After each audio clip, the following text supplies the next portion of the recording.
missionnaire Ewald Frank.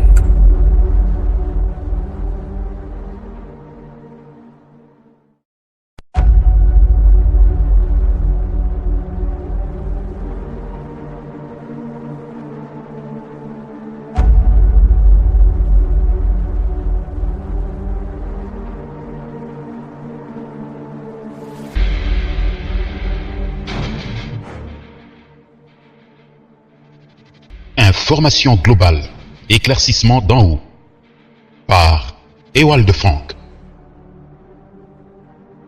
Sur le terrain des faits.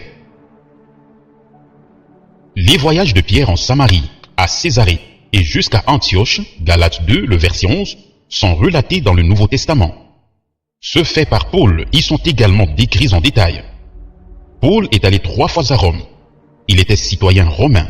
Acte 22, le verset 22 à 29. Et ainsi, il pouvait sans empêchement passer à Rome lors de son voyage en Espagne. Romains 15, le verset 22 à 29. Pierre n'est pas allé une seule fois à Rome. Seulement 400 ans plus tard, la prétention romaine sur la papauté le transporta par une légende là-bas. En réalité, il n'y a pas davantage à Rome de tombe de pierre que de chair.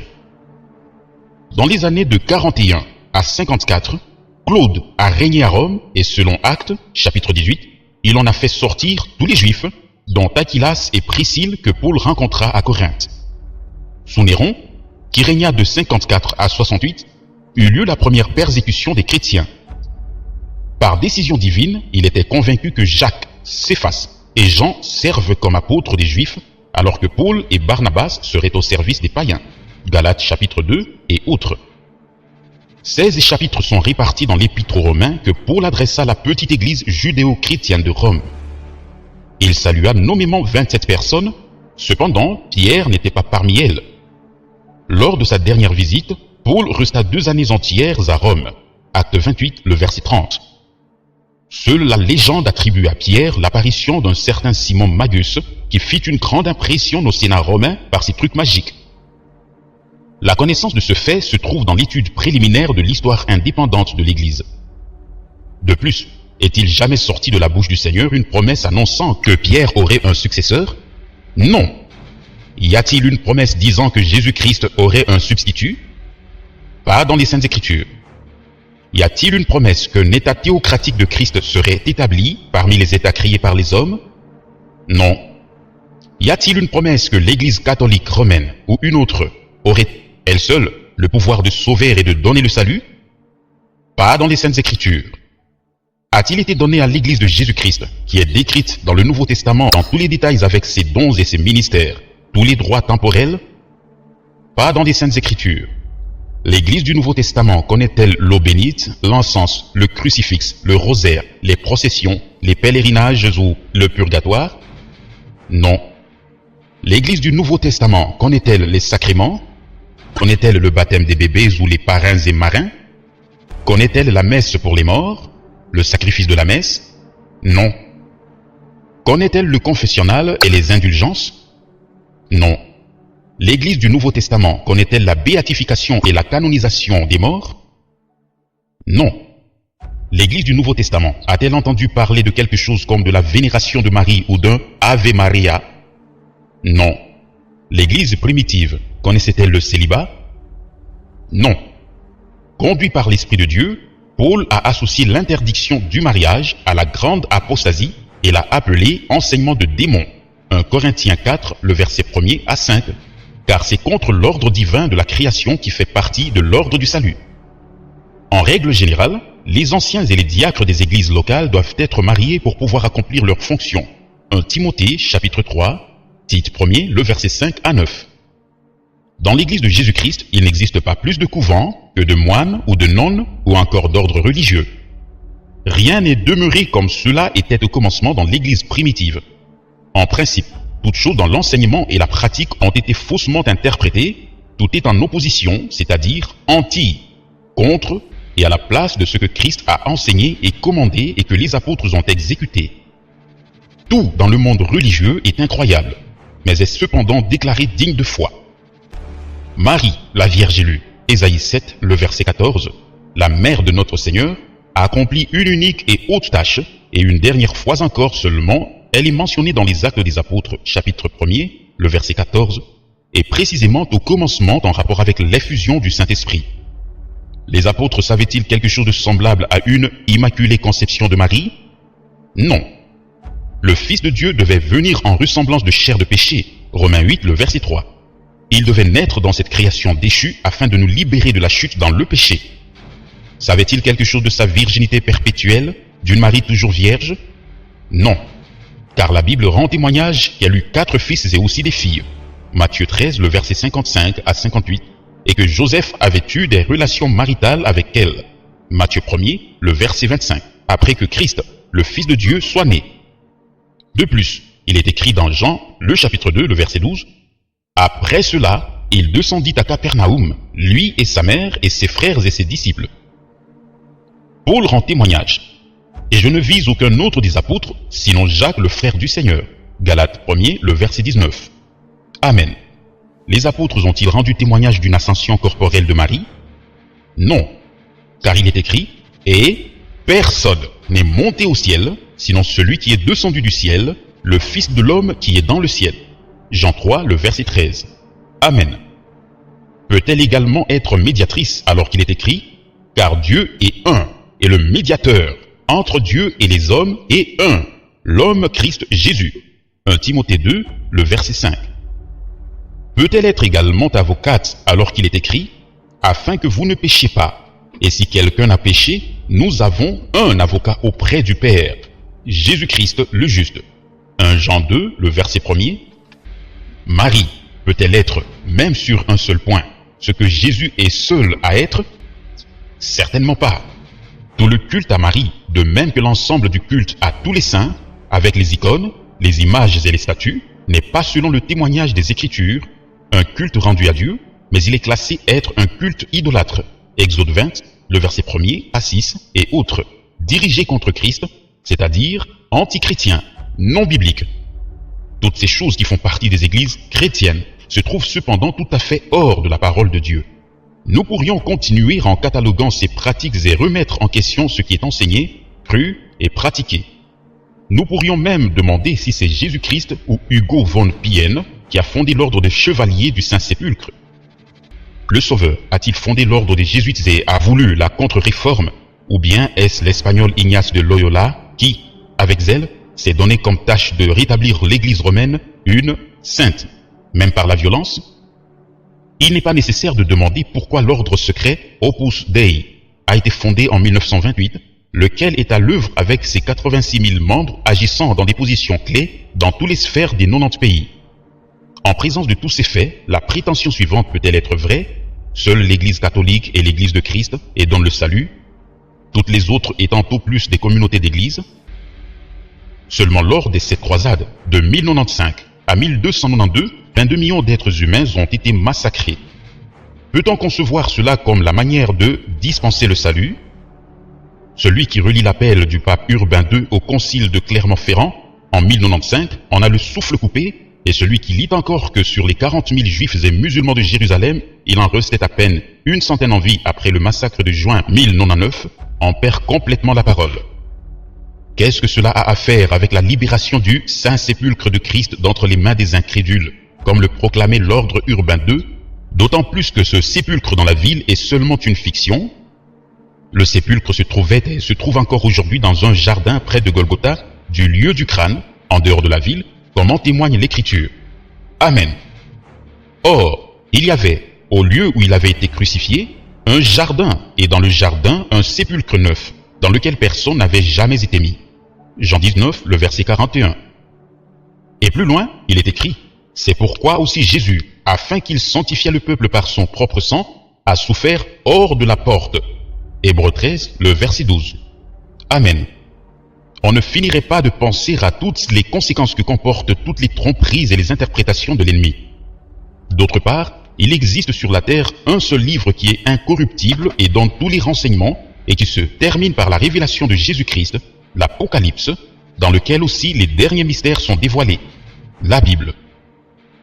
Derrière nous, nous avons les 1000 ans de règne absolu de Rome, le Moyen-Âge, l'âge des ténèbres, l'Inquisition, les bûchers, les sorcières livrées aux flammes, la persécution des Juifs, le bain des sangs des Huguenots, et ainsi de suite, beaucoup de sang a été versé. L'Église de Rome a exercé son pouvoir en réunissant les puissances religieuses et terrestres. Plusieurs exégètes affirment qu'Apocalypse 18, le verset 24, se retrouve là. Et en elle a été trouvé le sang des prophètes et des saints et de tous ceux qui ont été immolés sur la terre. Apocalypse 18, le verset 24. Peut-on faire un seul reproche à un pape, un cardinal, un prêtre d'aujourd'hui? Certainement pas. Depuis 1500 ans, le développement de l'Église a eu lieu. Tous sont nés dans cette tradition et ont été éduqués, et de cela ils déduisent que tout est juste. La même chose se trouve dans toutes les églises et leurs clergés. Toutes ont leur propre genèse et leur propre tradition. Chaque église a expérimenté son propre développement, mais l'église de Jésus-Christ est demeurée telle qu'elle était lors de sa fondation. Comme l'exposent pertinemment les écrits de l'histoire de l'église, pour ce qui est des directions de la foi, il ne s'agissait plus de l'importance et de la signification de la parole de Jésus ou des apôtres, mais de sa propre fausse interprétation que toutes sans exception n'ont apportée. Toutes avaient été contraintes d'entrer dans l'église de l'Empire. Après la Réforme, les diverses doctrines ont refait surface, et maintenant, toutes, sans égard à ce qu'elles croient, retournent dans l'église mère. Aucune église ne peut prétendre être l'assemblée de Jésus-Christ. Christ lui-même bâtit son église avec tous ceux qui acceptent la grâce de Dieu et reçoivent comme au commencement la vie éternelle. Au travers du message de l'évangile, Dieu appelle les siens à sortir de tous les peuples, langues et nations et de toutes les églises d'État ou nationales, de toutes les religions et cultures. Durant l'ensemble du temps de la grâce, cette parole s'accomplit. Et tous ceux qui étaient destinés à la vie éternelle crurent. Acte 13, le verset 47 à 49. Amen. Jamais le salut n'a été rattaché à un homme ou à une institution.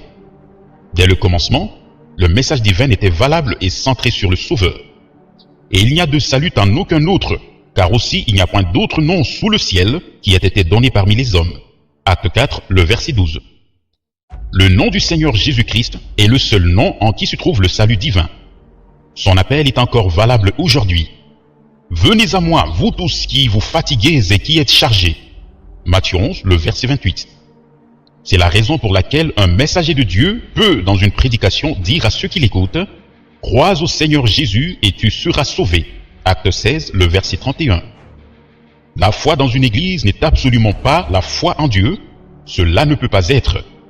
Seule est valable la foi dans le seul Dieu véritable qui s'est révélé à nous en Jésus-Christ. Par le moyen d'une expérience personnelle de salut, les hommes peuvent naître de nouveau à une espérance vivante. Jean 3, le verset 1er à 10, Jacques 1er, le verset 18, 1 Pierre 1er, le verset 22 à 25. Cependant, toutes les religions, toutes les églises ont leur raison d'exister.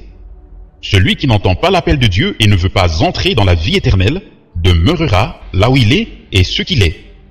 Tous ceux qui croient dans la Bible doivent aussi s'en tenir seulement à ce qui se trouve écrit en elle. Au fond, il n'y a que deux confessions de foi. L'une vient de l'enseignement des apôtres et prophètes, Éphésiens 2, le verset 20, qui est jusque dans les plus petits détails l'enseignement de Jésus-Christ, tel que nous en trouvons le témoignage dans la Bible. L'autre est l'enseignement tel qu'il a été fixé dans la confession de foi des diverses églises. L'une est biblique, l'autre est prétendument biblique. L'une est apostolique, l'autre est soi-disant apostolique. Et aussi dur que cela puisse paraître, l'une exclut l'autre. Tous ont la possibilité de décider eux-mêmes et chacun se tiendra alors devant le juste juge, qui de toute façon prononcera la sentence seulement conformément à sa parole. Pourquoi passer sous silence le développement fautif de l'Église dans l'Empire romain jusqu'au schisme survenu en 1054, puis ensuite dans chaque étape? Pourquoi ne compare-t-on plus rien avec les Saintes Écritures? Qu'est-ce qui est donc déterminant? Qu'est-ce qui porte le sceau de Dieu? Quelqu'un croit-il encore aujourd'hui à la donation de Pépin le Bref ou la donation de Constantin? N'est-il pas démontré que l'Église de Rome était intéressée au pouvoir temporel qui était exercé au nom du christianisme? Dans toutes les églises d'États et nationales des divers pays, cela ne se renouvelle-t-il pas maintenant que la religion et la politique font les affaires ensemble? Cependant, nous demandons, qu'est-ce que cela a bien à faire avec la véritable Église de Jésus-Christ? Dieu a décidé lui-même que la bonne nouvelle, l'évangile éternellement valable de Jésus-Christ, serait prêché dans le monde entier et que tous ceux qui accepteraient le salut de Dieu en Jésus-Christ obtiendront le pardon des péchés. Car ainsi parle notre Seigneur. Car si vous ne croyez pas que c'est moi, vous mourrez dans vos péchés. Jean 8, le verset 24. Seuls ceux qui étaient devenus croyants, qui par la repentance et la conversion faisaient leur expérience personnelle de salut, se faisaient baptiser selon le commandement de Marc. Celui qui aura cru et qui aura été baptisé. Jean 16, le verset 16. Et comme c'est écrit dans les Actes des Apôtres et que cela a été confirmé plus tard, c'est au nom du Seigneur Jésus-Christ qu'ils étaient baptisés. Ils expérimentaient ensuite également la promesse qui était sortie premièrement de la bouche de Jean-Baptiste, Matthieu 3, le verset 15, et confirmée par notre Seigneur lui-même dans Acte 1er, le verset 5. Car Jean a baptisé avec l'eau, mais vous serez baptisés de l'Esprit Saint dans peu de jours. Acte 1er, le verset 5. Jamais pour un croyant biblique, il ne s'agit d'un acte administratif d'un ecclésiastique. Tout est action surnaturelle de Dieu dans ceux qui sont venus à la foi salvatrice en Jésus-Christ. Repentance et pénitence à cause de la vie que nous avons menée sans Dieu, conversion comme preuve du changement de notre marche, de la voie large au chemin étroit, nouvelle naissance par la semence de la parole de Dieu, Jacques 1er, le verset 18, 1 Pierre 1er, le verset 23, renouvellement au plus profond de nous-mêmes par le Saint-Esprit, conformément à Tite, chapitre 3, tout cela sont des expériences personnelles qu'une personne fait quand elle devient croyante. Chacun doit expérimenter lui-même que Dieu a établi une relation personnelle avec nous et que, de fils des hommes, nous avons été appelés à devenir fils de Dieu. Le conseil peut être donné à tous de croire uniquement Dieu et de respecter les Saintes Écritures pour seul modèle valable pour la foi, pour la doctrine et la pratique. De l'histoire de l'Église, nous avons connu les réveils qui ont eu lieu depuis la Réforme, comme aussi tous les points de controverse. Martin Luther et les autres partagèrent en leur temps, au travers de leurs prédications, ce qu'ils avaient personnellement vécu, la grâce et la justification par la foi en Jésus-Christ, le Rédempteur. Puis suivit le réveil sous John Wesley et beaucoup d'autres, qui allèrent d'un pas plus loin et à côté de la justification, publièrent la sanctification par la parole qu'ils avaient personnellement vécue. John Smith suivit, avec beaucoup d'autres qui expérimentèrent personnellement l'apparition d'un nouveau réveil dans lequel ceux qui venaient à la foi étaient baptisés par immersion. Les siècles passés sont empreints de réveils qui conduisirent toujours plus profondément et rapprochèrent toujours plus les croyants de la parole de Dieu et du témoignage de l'Église primitive. Dans chaque réveil, il arrivait chaque fois que tous ceux qui croyaient le message de l'heure qui leur était prêché, que ce soit l'enseignement de la justification, de la sanctification ou de l'effusion du Saint-Esprit, cela ils l'expérimentaient personnellement. Martin Luther ne put prêcher la justification qu'après l'avoir vécu tout personnellement. Ce fut pareil pour John Wesley. Il a personnellement vécu la sanctification par la parole, puis il la prêcha. Ce fut ainsi avec John Smith, qui a aidé à la percée du baptême de ceux qui étaient devenus croyants. Cela arriva aussi dans le réveil de Pentecôte. Premièrement, le frère le reçurent à Los Angeles, puis partout sur la terre, ils expérimentèrent le baptême de l'Esprit. C'est alors qu'ils publièrent cette expérience, et tous ceux qui crurent leur témoignage l'ont de même vécu personnellement. Après la Seconde Guerre mondiale, le Seigneur fidèle a lui-même suscité une vocation divine, et avec cela, il a donné une mission particulière. En considération du proche retour de Jésus-Christ, le 7 mai 1946, il fut donné à William Branham un appel surnaturel, de même qu'il le fit avec l'apôtre Paul autrefois, et il fut chargé de prêcher le message divin de l'origine qui devait précéder la seconde venue de Christ. Depuis les jours de notre Seigneur et du temps des apôtres, il n'avait plus été donné un tel ministère sur la terre. Les malades retrouvèrent la santé, les aveugles purent voir, les sourds entendre, les paralytiques aller, et même quelques morts ressuscitèrent. Le plein évangile fut comme au commencement, alors de nouveau prêché et confirmé directement de manière surnaturelle. Il est en général connu qu'environ 500 000 évangélistes aux États-Unis ont été inspirés par ce qu'ils ont vu et expérimenté dans les réunions de William Branham et ont alors commencé leur ministère. C'est ainsi que le grand réveil mondial, dans lequel le salut des âmes et la guérison des corps furent prêchés et expérimentés en un temps très court, parvint jusqu'au bout de la terre. Moi-même, des années 1955 à 1965, je fus témoin de mes yeux et de mes oreilles de ce ministère unique et puissant. Maintenant, il ne s'agit plus de vérité partielle, comme dans les siècles passés, mais il s'agit de la publication du plein évangile avec toutes les expériences, de l'exposé de l'ensemble du conseil de Dieu pour le salut, le plein rétablissement de l'ordre de salut divin dans l'Église de Jésus-Christ. Il s'ensuit l'appel à sortir de ceux qui veulent être prêts lors du retour de Jésus-Christ. conformément à Matthieu, chapitre 25, retentit maintenant le cri. « Voici l'époux, sortez à sa rencontre » Matthieu 25, le verset 6. Tous ceux qui appartiennent à l'église épouse entendent la voix de l'époux. Le dernier message doit s'accorder à 100% avec le premier message, afin qu'à tous ceux qui appartiennent à l'église de Jésus-Christ soient prêchées les mêmes doctrines et les expérimentent. Ce ne sont pas tous ceux qui disent « Seigneur, Seigneur » qui entreront dans le royaume de Dieu, même s'ils ont prophétisé et accompli des miracles. Matthieu 7, le verset 21 à 23, mais bien seulement ceux qui maintenant font réellement la volonté du Père Céleste. Par la notion « message du temps de la fin » est reliée la sortie de toutes les traditions, littéralement de tout ce qui n'est pas en accord avec Dieu et avec la parole de Dieu. De Corinthiens 6, le verset 14 à 18, Apocalypse 18, le verset 4. Personne ne contestera que le christianisme se trouve dans un grand chaos. Directement dans la confusion naît l'esclavage babylonien et que tous parlent chacun son propre langage religieux. De là résulte maintenant le commandement fait au peuple de Dieu de sortir de tout ce qui nous sépare de Dieu et les uns des autres et de revenir à la pleine harmonie avec l'ensemble de la parole. Celui qui est de Dieu entendra la voix de Dieu et comprendra ce que l'Esprit dit maintenant aux églises. À tous ceux qui cherchent sincèrement, je ne peux que m'écrier pour leur propre salut. Aujourd'hui, si vous entendez sa voix, n'endurcissez pas vos cœurs. Hébreux 3, le verset 15. Amen. Et Amen signifie « Ainsi soit-il ». Krefeld, juin 2005. Frère Franck. Par le missionnaire Ewald Frank, Krefeld, Allemagne, 2005.